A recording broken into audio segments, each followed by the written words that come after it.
일본이 초비상이 걸렸습니다. 일본이 그토록 학수고대해온 바이든 미국 대통령과 기시다 총리의 화상 정상회담은 결국 일본의 간절한 바람대로 바이든과 기시다의 81분간 화상 정상회담이 이루어졌지만, 기시다 총리는 차라리 정상회담을 하지 말 걸 하는 일본 입장에서는 충격적인 일이 벌어져 일본 전역을 충격에 빠뜨렸습니다. 중국 관영 매체는 미국과 일본의 화상 정상회담에 대해 미국이 일본의 충성도를 시험하는 자리였다라며 일본을 조롱했습니다. 류웨이둥 중국 사회과학원 미중관계연구원은 일본은 미국을 보호자로 여기는 만큼 이번 회담은 일종의 순례라고 언급한 뒤, 일본 신임 총리는 양국 관계를 유지하기 위한 충성도나 의식을 보여줘야 한다라고 말했습니다. 미국과 일본의 관심사가 다르다는 주장도 있습니다.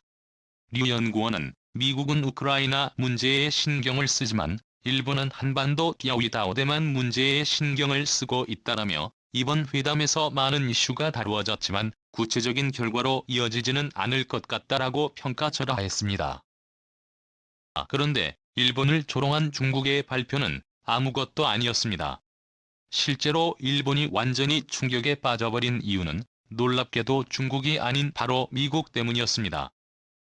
미국과 일본이 무려 81분 동안 화상 정상회담을 하는 동안 바이든 대통령의 말끝마다 한국의 중요성을 강조하면서 기시다 총리는 회담 중 소외감을 느낄 정도였던 것으로 알려졌습니다. 일부 일본 매체는 바이든 대통령이 일본과 정상회담을 하는지 한국과 정상회담을 하는지 헷갈릴 정도였다라고까지 할 정도였는데요.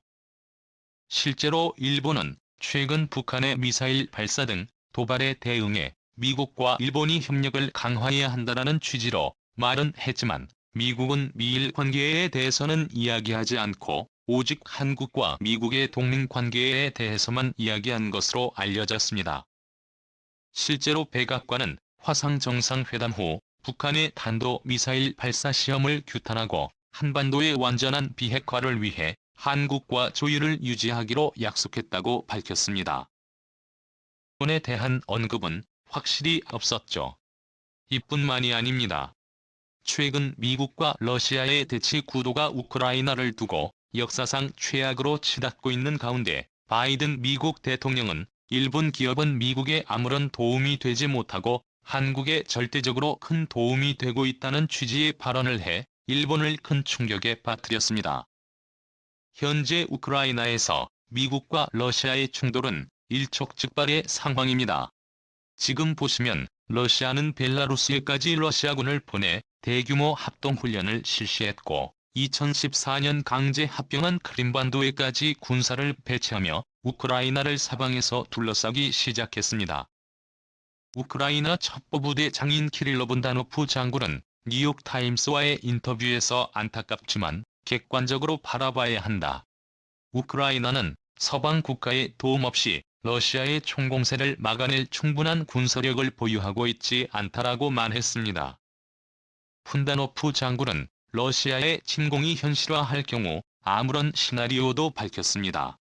러시아가 폭격기와 로켓포로 먼저 우크라이나의 탄약과 최전방 참호 속병력을 집중 공격하며 군이 매우 빠른 속도로 무력화될 수 있다는 것입니다.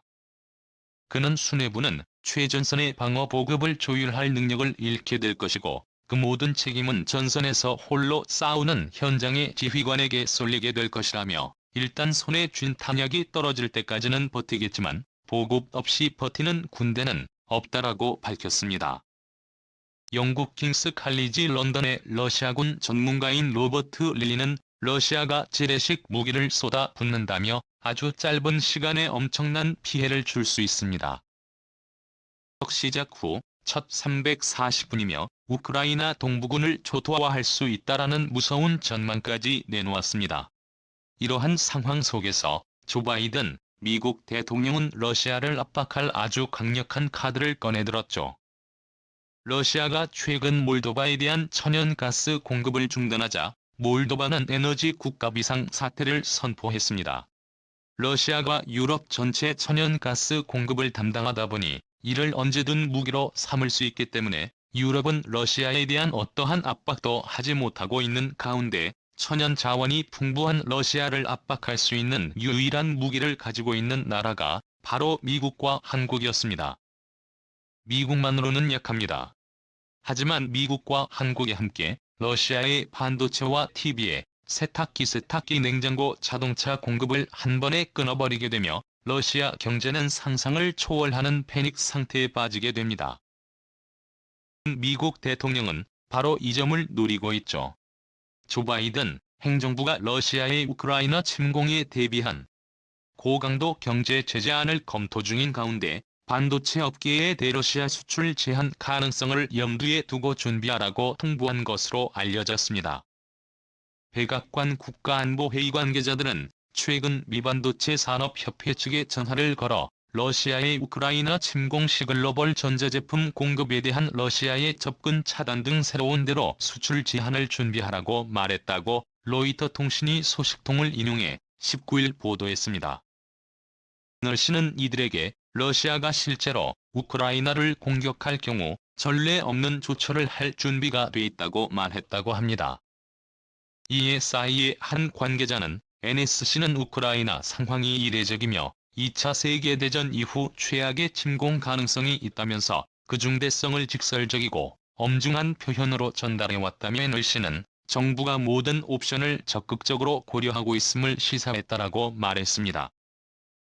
나라의 사이에는 금융 제재 이란과 북한처럼 러시아에 대한 광범위한 수출 통제 중국 화웨이에 적용한 것처럼 외국산 제품 선적을 차단하기 위한 정부의 권한을 대폭 확대한 규칙을 러시아에 적용하는 문제들 일련의 조치 가능성에 대한 명확성을 모색했다고 로이터는 전했습니다.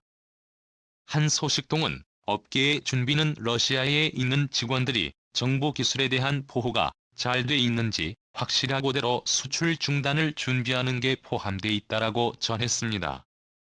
실제로 반도체 등에 대한 대로 수출 제재가 시행되면 러시아는 스마트폰과 주요 항공 자동차 부품 등을 수입하지 못할 수도 있습니다.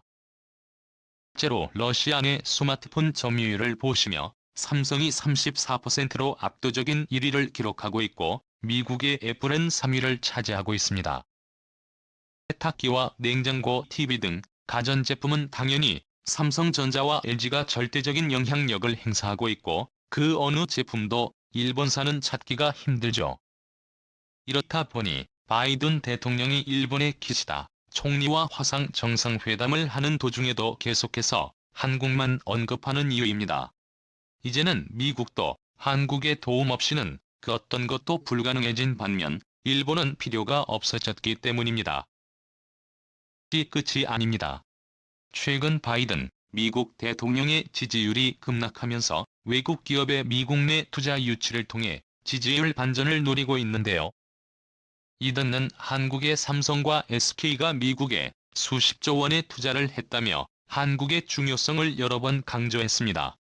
반면 일본 정부는 연 82조 원의 불공정한 보조금을 TSMC에 지급하면서까지 일본의 TSMC 공장을 유치하자 미국에서는 KSMC의 미국 투자를 일본이 일부 뺏어 갔다는 비판이 나오고 있습니다. 최근 미국이 일본을 손질하고 한국을 선택했다는 보도들이 쏟아져 나오고 있는데 미국의 이러한 갑작스러운 변화가 전혀 이상해 보이지 않죠. 현재 일본은 미국에게만 버림받은 것이 아닙니다. 최근 일본 정부의 충격적인 만행이 전 세계에 드러나면서 미국을 포함해 유럽 등 주요국들이 일본을 속속들에 손절하기 시작했는데요. 바로 일본의 통계 조작에 사실로 드러났기 때문입니다. 일평균 2만 명이 넘었던 일본 내 신규 확진자 수가 100명 아래로까지 떨어지자 일본 언론들은 일제히 한국은 뭐 하고 있나? 일본은 코로나가 사실상 끝났는데 한국의 K방역은 일본보다 훨씬 뒤떨어진다. 그 다음에 한국을 대대적으로 깎아내렸던 건 여러분들도 모두 기억하실 겁니다. 당시 우리는 절대 일본을 믿을 수 없다라며 의심을 해왔지만 확실한 증거가 드러나지 않았기 때문에 의심으로 끝났습니다. 자, 그런데 최근 일본의 확진자 수는 다시 5만 명 가까이 치솟으며 역대 최고 기록을 갈아치우고 있습니다. 너무나 이상하죠. 23일 NHK 방송에 따르면 20일 밤 집계 결과 일본 전역에서 새롭게 확인된 하루 감염자는 45만 76명입니다. 엄밀히 말하면 딱 2달 전보다 무려 1092배 증가한 수치입니다. 일본이 한국을 비웃으며 K방역은 일본보다 훨씬 못하다고 대대적으로 보도하던 시기에 일본의 중의원 선거가 있었습니다. 9월 중하순부터 이상할 정도로 급감하기 시작한 일본의 1월 신규 확진자 수는 100명 이하로까지 떨어졌고 10월 25일 영업 제한을 해제해 전국의 서비스업 종사자들의 환호를 받았고 결국 10월 31일 집권 자민당은 중의원 선거에서 승리했습니다. 선거 직후인 11월 초 100명 미만이 됐고 같은 달 20일 50명까지 내려가자 전 세계가 일본 코로나 확진자 수 집계에 의심의 눈초리를 보냈습니다. 그간 방송에 잘 나오던 전문가들은 이 점 갑자기 사라졌다고 일본 현지 한국인 전문가들은 전했습니다. 일본 국립유전학연구소조차 코로나 바이러스가 유전자 변화를 일으키며 사멸했다라는 말도 안 되는 분석을 공표하기도 했죠. 선거 기간 동안 갑자기 100명 이하로까지 줄어들었다가 선거가 끝나고 나니 갑자기 5만 명을 돌파한 일본의 1월 신확진자 수로 현재 이러한 일본 정부의 통계 조작에 대해 아랍뉴스의 ABC 뉴스, US 뉴스의 힌두스탄 타임스 등 전 세계 주요 외신들에 대대적으로 보도하며 일본은 더 이상 믿을 수 없는 국가라고 강력히 비판하고 있습니다. 여기서도 얼마나 추락해요.